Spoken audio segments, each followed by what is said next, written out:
예수님께서는 그 천국에 관하여 비유를 말씀하시면서 우리가 잘 아는 그 씨 뿌리는 비유를 제자들에게 가르쳐 주셨습니다.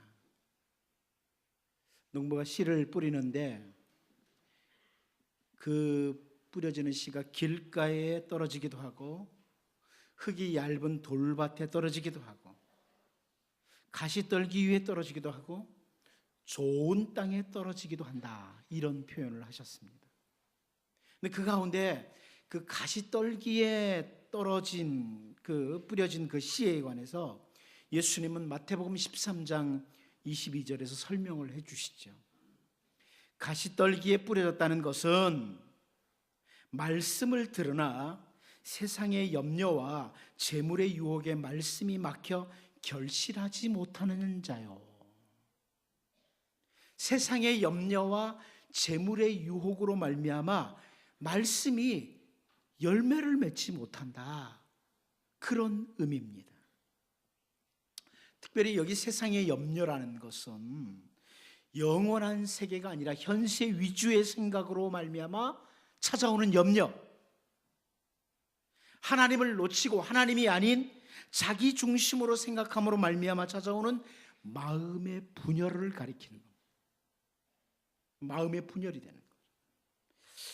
예수님께서 산상보훈을 통해서 그 하나님의 백성들이 이 세상에 살아가는 동안에 생각과 모든 삶에 있어서 우선순위에 하나님을 두지 못하면 먹을 것과 입을 것에 대해서 염려로 가득하게 된다, 이것을 아시고 마태복음 6장 31절에서요 그러므로 염려하여 이르기를 무엇을 먹을까, 무엇을 마실까, 무엇을 입을까 하지 말라, 이렇게 권면을 하셨습니다.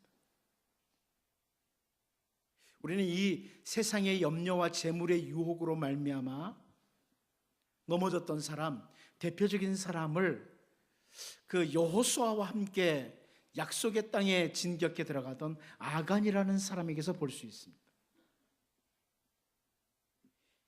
이 아간은 여리고성에서의 그 시날산 아름다운 외투 한 벌과 은과 금을 보면서 이미 선포된 하나님의 말씀을 놓쳐버렸고 그 말씀이 가시떨기에 떨어진 말씀과 같이 되어버렸다는 거예요. 그런 씨와 같이 되어버렸다. 은과 금이, 옷이 없으면 내 인생이 아주 행복할 수 없을 것이다. 세상의 염려, 재물에 대한 유혹이 이 아간에게 왔던 겁니다. 그런데 그 세상의 염려와 재물의 유혹이 아간에게뿐만 아니라 오늘 우리들에게도 아주 종종 찾아옵니다. 현대 그리스도인들에게 있어서 어쩌면 이 가시떨기에 떨어진 말씀이라는 것이 모두가 다 그렇겠지는 않겠지만, 모든 삶에서 그런 건 아니지만 종종 그렇게 보여진다는 말씀입니다. 바울 사도는 디모데전서 6장 7절에서 9절까지 말씀 속에서 이런 권면과 경고를 했습니다. 우리가 세상에 아무것도 가지고 온 것이 없으며 또한 아무것도 가지고 가지 못하리니 우리가 먹을 것과 입을 것이 있은즉 족한 줄로 알 것이니라. 부하려 하는 자들은 시험과 올무와 여러 가지 어리석고 해로운 욕심에 떨어지나니 그 사람으로 파멸과 멸망에 빠지게 하는 것이라. 이렇게 권면하고 경고도 했습니다. 우리는 오늘 본문에서 정말 하지 말아도 될 염려, 하지 않아도 될 그 세상 염려로 말미암아 하나님이 주신 땅에서 열매를 맺지 못하고 죄로 가득 채운 어리석은 왕, 북이스라엘의 첫 번째 왕 여로보암을 보게 됩니다. 하지 않아도 될 염려죠. 할 필요가 없는 염려, 이것으로 결국 하나님 앞에 큰 범죄자가 된 사람. 그리고 여러분 중에 열왕기서를 읽어본 사람 알겠지만 이후에 그 이스라엘의 10왕들 가운데 잘못 걸어간 사람들, 그들을 여로보암의 길로 갔다, 악한 왕의 길로 간 것을 여로보암의 길로 갔다고. 물론 그들이 여로보암이 만들어 놓은 그 우상 숭배에 들어갔기 때문에 그럽니다만은 악한 왕의 대명사가 바로 여로보암의 길이었다. 이렇게 표현되도록 하는 여로보암의 모습을 보게 돼요. 오늘 우리는 본문 말씀을 살피면서 우리를 좀 돌아보고 우리의 마음에 말씀을 제대로 간직하지 못함으로 하나님이 주신 기회, 또 하나님이 주신 땅에서 아름다운 열매를 맺지 못하는 이런 여로보암과 같은 자들이 아니라 여러분 주어진 모든 땅에서 하나님이 원하시는 귀한 열매들을 맺으면서 살아가는 이런 은혜가 있기를 원합니다. 그러면 오늘 여로보암이 왜 염려를 하느냐, 이런 부분들과 다 같이 살펴볼 텐데, 첫 번째는 여로보암은 2개의 성읍을 건축하고도 염려하고 있다는 겁니다. 2개의 성읍을 건축하고도 염려하고 있다. 오늘 본문 25절 말씀 같이 한번 읽어보겠습니다. 25절을 같이 한번 읽어봅니다. 시작. 여로보암이 에브라임 산지에 세겜을 건축하고 거기서 살며 또 거기서 나가서 분우엘을 건축하고. 여로보암이 자기가 머무를 곳을 위해서 2개의 성읍을 건축한 것을 여기 25절에 설명해 주고 있는데요, 하나는 요단 서편에 있는 세겜이고 다른 하나는 요단 동편에 있는 분우엘입니다. 세겜은 우리가 그동안 이 열왕기서 앞부분에서 봤지만은 르호보암과 이스라엘 백성들이 함께 모여서 언약을 맺으려고 했던 곳입니다. 그 세겜에서 르호보암이 백성들의 요구를 거절하고 나는 너희를 채찍과 전갈로서 다스리겠다, 아주 엄포를 놓은 것입니다. 그래서 여러분, 세겜은 여로보암을 중심으로 북이스라엘 10지파가 하나로 뭉치기에, 연합하기에 아주 적절한 곳입니다. 세겜에 여로보암이 성읍을 건축하고 백성들과 함께, 이 땅이 어떤 땅인 줄 알아? 저 남쪽의 왕 르호보암이 여기서 우리에게 채찍과 정갈로 다스리겠다고 엄포했던 곳이야. 우리 더 뭉쳐야 된다고 이러면서 연합하기 좋은 곳이 세겜입니다. 세겜의 성읍을 든든하게 건축하는 거죠. 그리고 또 한 곳은 분우엘이에요. 이 분우엘이라는 곳은 요단강 동편, 여러분 잘 아는 약복강가죠. 이 브니엘의 다른 이름이라고 표현을 하기도 합니다. 분이엘 같은 곳이에요. 야곱이 그곳에서 하나님을 대면해 보았다, 이래서 붙인 것이 분이엘입니다. 아무튼 이렇게 세겜, 분우엘 둘 다 의미를 가지고 있는 성읍이죠. 그곳을 잘 건축을 하는 거예요. 여로보암이 그걸 하는 겁니다. 2곳에. 그러나 그럼에도 불구하고 여로보암에게는 염려가 남습니다. 아무리 의미가 있는 곳에 2개의 성읍을 건축해도 백성들이 남쪽의 르호보암에게로 돌아가고 자기는 왕의 자리에서 쫓겨날까 봐 하는 이런 염려를 가지는 거예요. 그렇다면 여러분, 여로보암이 자기 백성들이 르호보암에게 뺏겨지고 자기가 죽임을 당할 수 있다, 이 염려로 인해서 2개가 아니라 나름대로 10개의 성읍을 지으면 여로보암에게서 염려가 사라질까요? 제가 보기에는 100개의 성읍을 든든하게 지어도 여로보암의 염려는 사라지지 않습니다. 다시 이렇게 정리하죠.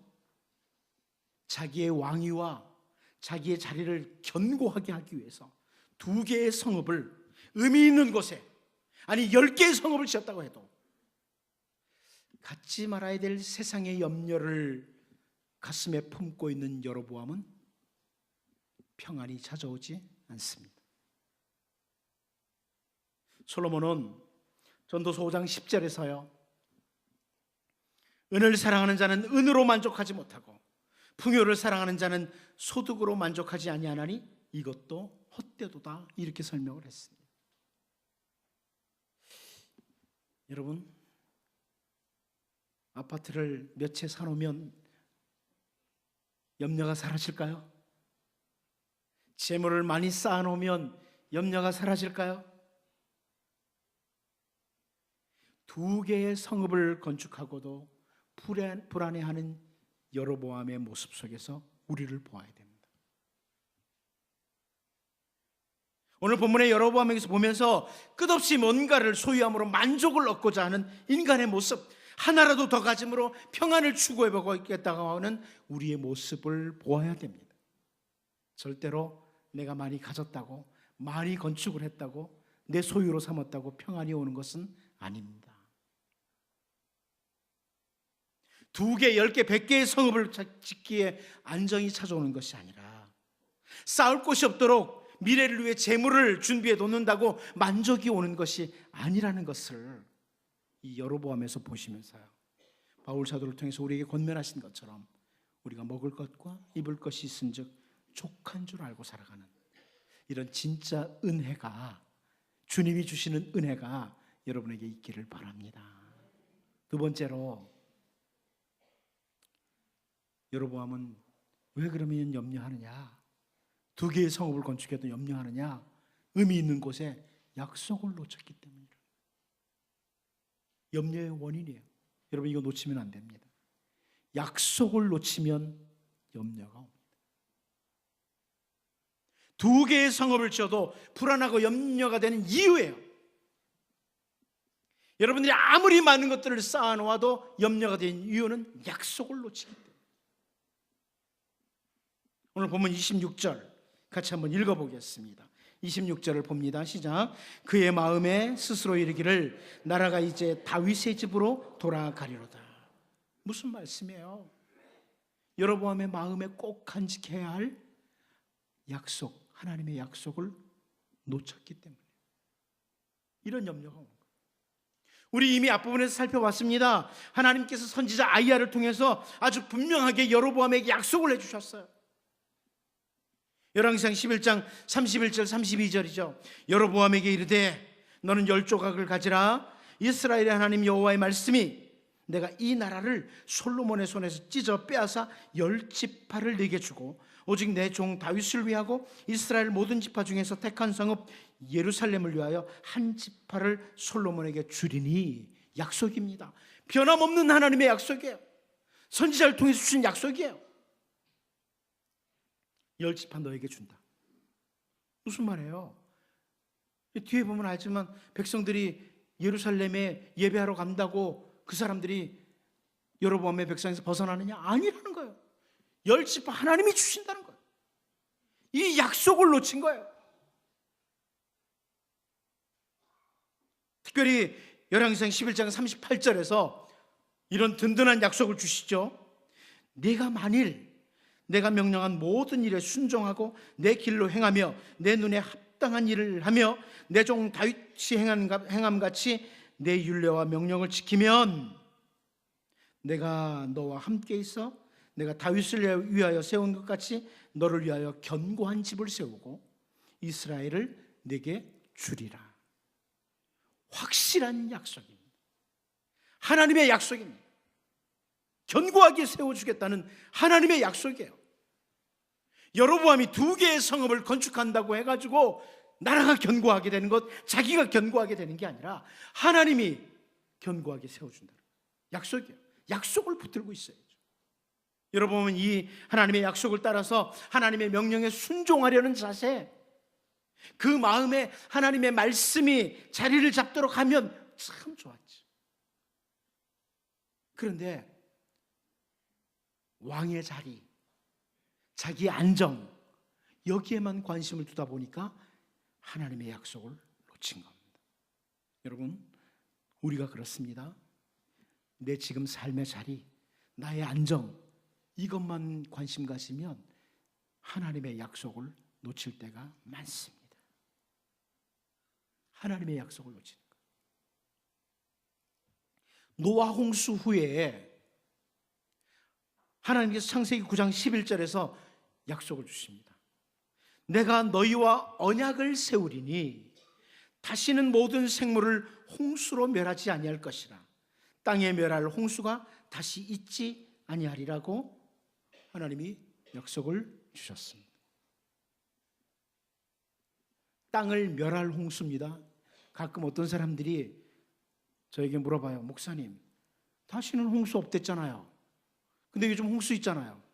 여기 말씀하는 건 땅을 멸할 홍수, 다시 말하면 모든 사람을 심판할 홍수를 가리키는 겁니다. 홍수는 있죠, 곳곳에. 땅을 멸망시킬, 모든 땅을 멸망시킬 그 홍수는 없다는 겁니다. 다시 말하면 물로 심판하지 않겠다는 거죠. 약속입니다. 그리고 하나님 그 약속에 대한 표식으로 여러분 잘 아는 것처럼 구름 사이에 무지개를 사인으로 주십니다. 약속을 확인하도록. 그런데 여러분, 만일 노아의 후손들이, 후손들 중에 몇몇 사람들이라도 그 무지개 언약, 그 약속을 마음에 간직하지 못하면, 그 일에 실패한다면 비만 와도 불안하죠. 비가 그칠 때까지 염려로 가득하게 되는 거예요. 약속을 놓치면 염려죠. 이겁니다. 약속을 놓치면 염려. 구약학자들 가운데 그 이제 바벨탑 쌓는 사건과 노아 홍수를 연결시켜서 설명하는 분들이 있습니다.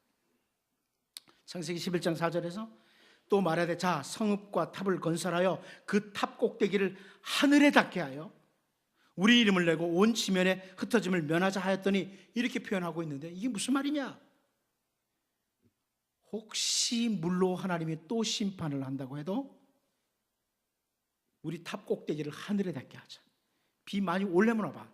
하늘에 닿는데 거기까지 비가 오겠어? 이렇게 아무리 비가 많이 와서 우리를 멸망시키려고 해도 우리 멸망당하지 않겠다는 하나님의 약속을 놓친 사람들이 쌓은 것이 바벨탑이라, 이렇게 구약학자들이 설명하는 사람들이 있습니다. 약속을 놓치면 염려가 돼요. 우리는 누가복음 2장 25절에서요 예루살렘에 시므온이라 하는 사람이 있으니 이 사람은 의롭고 경건하여 이스라엘의 위로를 기다리는 자라 성령이 그 위에 계시더라. 우리 성탄절이 다가오면 보는 말씀이기도 하죠. 시므온이라는 사람, 이 사람 의롭고 경건해서 이스라엘의 위로를 기다리는 사람이었다 그럽니다. 무슨 말이야? 다른 표현으로 시므온은 하나님의 약속을 기다리는 사람이라는 거예요. 하나님의 약속을 따라 오실 메시아, 우리를 구원하실 예수 그리스도 구원자를 기다리던 사람이라는 거예요. 우리 주 예수님께서는 그 시므온 때에 이미 주신 약속대로 이 땅에 오셨고 우리를 죄의 사슬에서 건지시기 위해서 십자가에서 대신해서 형벌을 받으신, 그리고 죽으신 그런 구원자이십니다. 시므온은 그 구원자를 만나게 된 거예요. 약속을 기다리다, 약속을 가슴에 품고 있다. 하나님은 예수님과 관계해서 우리에게 아주 귀중한 분명한 약속을 주셨습니다. 우리가 잘 아는 요한복음 1장 12절이죠. 영접하는 자, 곧 그 이름을 믿는 자들에게는 하나님의 자녀가 되는 권세를 주셨습니다. 분명한 약속이고 선포입니다. 예수 그리스도의 이름을 믿는 사람들, 좀 더 자세히 설명하면 우리의 모든 죄를 위해서 이 땅에 오셔서 우리의 죄를 대신 지시고 십자가에서 죽으신 예수 그리스도를 믿는 사람들에게는 하나님의 자녀가 되는 권세를 주셨습니다. 약속입니다. 여러분이 그 예수 그리스도를 믿으십니까? 그러면 하나님의 자녀입니다. 그 약속을 마음에 붙들지 못하면 내 실력과 내 노력을 가지고 구원에 이르러 보겠다고 온갖 방법과 노력을 다 동원해야만 됩니다. 약속을 간직하지 못하면 우리는 그 약속을 믿고 하나님의 자녀됨을 인정하고 하나님을 아버지라고 부르는 거예요. 그런데 우리 하나님이 주신 또 다른 약속이 사도행전 1장 11절을 통해서 볼 수 있습니다. 이르되 갈릴리 사람들아 어찌하여 서서 하늘을 쳐다보느냐, 너희 가운데서 하늘로 올려주신 이 예수는 하늘로 가심을 본 그대로 오시리라 하였느니라. 주님의 약속입니다. 여러분, 우리 주님 다시 오십니다. 약속입니다. 주님 만날 준비하셔야 됩니다. 다시 오십니다. 이 다시 오신다는 주님의 약속을 마음에 간직한 주의 백성들은 인생을 사는 동안에 찾아오는 모든 환난 가운데서도 주님 다시 만날 날을 기억하면서 잘 견딥니다. 그리고 데살로니가전서 5장 23절의 말씀, 평강의 하나님이 친히 너희를 온전히 거룩하게 하시고 또 너희의 온 영과 혼과 몸이 우리 주 예수 그리스도께서 강림하실 때에 흠없게 보존되기를 원하노라. 이런 말씀을 가지고 기도하며 사는 거죠. 기도하면서 기다리는 거예요. 기억하십시오, 여러분. 약속을 놓치면 올바른 삶을 놓치게 됩니다. 약속을 놓치면 올바른 삶을 놓칩니다. 여로보암이 그랬습니다. 이것은 하나님과 우리와의 관계뿐만이 아닙니다. 우리들끼리 관계도 마찬가지. 결혼식 할 때 부부간에 약속을 했습니다. 했죠? 뭐 급하게 결혼하라고 안 한 사람이 있을지 모르겠지만 대부분의 사람은 결혼할 때 서약을 합니다. 약속을 해요. 그 약속을 놓치면 결혼한 부부가 부부답지 않게 올바른 길을 놓쳐요. 약속을 놓치면. 약속을 놓치면 올바른 삶을 놓칩니다. 주님의 백성은 특별히 하나님이 주신 약속을 놓치면 주의 백성으로서의 올바른 삶을 놓쳐요. 우리 가슴에 하나님의 약속을 다 간직하고 살아야 돼요. 오늘 본문의 여로보암은 선지자 아이야를 통해 주신 분명한 약속을 놓침으로 불안해하고 결국은 어리석은 길로 가요. 우리가 다음번에 보겠지만 죄의 길로 가요. 약속을 놓침으로. 선지자 아이야를 통해 주신 약속의 말씀이 가시떨기에 떨어진 씨처럼 세상의 염려와 함께 마음에서 놓쳐진 거예요. 여러분, 세상의 염려는 하나님의 약속을 놓치게 만들어요. 이제 우리에게 주신 귀중한 약속들을 늘 마음에 새기고 그 말씀이, 약속이 여러분 가슴에 자리를 잡도록 하므로 주님이 주시는 평안과 함께 성도로서 걸어가야 할 길을 걸어가는 이런 은혜가 있기를 바랍니다. 마지막 한 가지 더 봅니다. 여로보암의 염려는 마땅히 해야 할 일까지도 염려합니다. 마땅히 해야 할 일까지도 염려하게 된다. 우리 본문 27절 같이 한번 읽어보겠습니다. 27절을 같이 봅니다. 시작. 만일 이 백성이 예루살렘에 있는 여호와의 성전에 제사를 드리고자 하여 올라가면 이 백성의 마음이 유다 왕된 그들의 주 르호보암에게로 돌아가서 나를 죽이고 유다의 왕 르호보암에게로 돌아가리로다 하고. 자, 약속의 말씀을 놓친 여로보암의 염려가 어디까지 가는지 보십시오. 여기 이 백성이라는 것, 27절의 이 백성이라는 것은 우리가 잘 알다시피 북이스라엘의 10지파를 가리킵니다. 하나님께서는 여로보암을 북이스라엘의 왕으로 세우시고 그 10지파를 맡기신 거예요. 위임하신 거예요. 그렇다면 여로보암은 당연히 그 맡겨진 백성들이, 북이스라엘 백성들이 예루살렘에 있는 여호와의 성전에 제사를 드리는 일을 잘 할 수 있도록 도와줘야 됩니다. 그게 북이스라엘 왕으로서 책임이죠. 마땅히 해야 될 일이에요. 북이스라엘의 왕으로서 그 왕에게 속한 백성들이 예루살렘에 있는 성전에 그곳에 가서 하나님과의 관계를 잘 유지하도록 돕는 일을 해야 돼요. 비록 나라가 둘로 나뉘어서도 어떻게 하면 이 백성들로 하여금 하나님과의 관계를 올바로 하도록 할 수 있을까? 이것을 고민해야 합니다.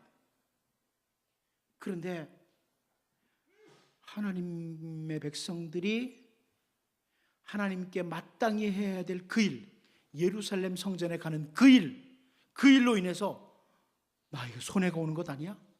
이 백성들이 예루살렘에 예배하러 갔다가 나를 배반하면 어떻게? 자기에게 어떤 손해가 오지 않을까 고민을 하고 있습니다. 잘못된 고민이죠. 여러분, 세상의 염려는요, 하나님의 백성으로서 마땅히 해야 할 일까지 포기하도록 만드는 파괴력을 가지고 있습니다. 기억하십시오. 이 세상의 염려는 우리가 하나님의 백성으로서 마땅히 걸어가야 할 길까지도 포기하도록 하는 파괴력을 가지고 있습니다. 룻기 4장 6절 말씀을 보면 그 기업 물을 자가 이르되 나는 내 기업에 손해가 있을까요? 나를 위하여 물으지 못하노니 내가 물을 것은 네가 물으라 나는 물으지 못하겠노라 하는지라. 이런 부분이 나옵니다. 기업을 물러줘야 될 책임이 있는 사람이 내 기업에 손해가 있을까 하여 나를 위해서 그 책임을 포기하겠다. 내 기업에 손해가 있을까 해서 나를 위해서 내가 해야 될 책임을 포기하겠다. 이런 내용이죠. 세상의 염려를 가진 사람들은 하나님께 예배하는 것도 종종 포기를 합니다. 세상의 염려를 가져서. 세상의 염려를 가진 사람들은 하나님께서 주신 사명을 수행하는 일도 손해가 있을까 해서 종종 포기합니다. 세상의 염려를 가진 사람들은 하나님의 백성으로서 살아야 될 삶도 손해가 있을까 해서 종종 포기합니다.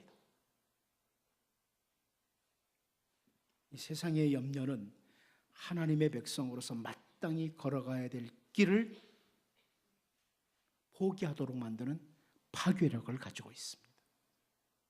여러분, 이게 여로보암의 이야기만이 아니에요. 오늘 우리들의 이야기예요. 이 세상의 어떤 염려들이 하나님의 백성으로서 마땅히 걸어가야 될 길들을 포기하도록 하는 파괴력이 있다는 겁니다. 여로보암은 이 상황에서요, 비록 예루살렘 성전이 남쪽 르호보암의 영역에 있다고 할지라도 그 백성들이 하나님을 의지함으로 두려워하지 않고 예루살렘 성전에 나아갈 수 있도록, 잘 나갈 수 있도록 장려하고 권면해야만 했습니다. 두려워하지 마라. 우리가 예배하는 이 일에 있어서는 아무리 남쪽 땅에 있다고 할지라도 하나님이 돌보신다. 이렇게 권면하고 장려했어야죠. 그러나 하나님의 약속을 놓쳐버린 그 여로보암은 자기도 못 갈 뿐만 아니라 백성들도 못 가게 만드는 거예요. 여로보암이 하나님의 약속을 붙들었다면 아마 앞장서서 예루살렘 성전을 향해 아주 당당하게 예배자로 갔을 거예요. 하나님의 보호하심과 돌보심을 믿으면서 말입니다. 하나님의 약속을 놓친 거예요. 약속을 놓치니까 마땅히 해야 될 하나님의 백성의 그 일까지도 염려하게 되는 이 모습이 어쩌면 우리의 모습이에요. 이 세상의 근심, 염려가 하나님의 백성으로서 마땅히 해야 될 것들을 못하도록 막아요. 포기하도록 만들어요. 여러분, 하나님의 약속의 말씀 마음에 간직할 수 있기를 바랍니다. 그리고 세상의 염려가 침투하지 못하도록 약속으로 능히 이기는 주를 신뢰하고 주의 백성의 삶을 꿋꿋하게 살아갈 수 있는 이런 은혜가 우리 모두에게 있기를 원합니다. 기도하겠습니다. 하나님 아버지, 여로보암의 모습을 보면서 우리의 모습을 봅니다. 하나라도 더 가지면 평안이 있고 안정이 있는 것으로 착각을 하고 2개, 10개, 100개의 성읍을 짓기에 분주한 우리들의 모습, 주님, 평안은, 참된 샬롬은 주님께로부터 오는데 약속을 놓쳐버리고 세상의 염려와 함께 어리석은 길로 가지 않게 도와주시고 늘 주님의 귀중한 약속을 마음에 새기게 하시고 이제 우리가 마땅히 걸어가야 될 하나님의 백성의 길을 걸어갈 수 있도록 은혜를 주옵소서. 예수님의 이름으로 기도하옵나이다.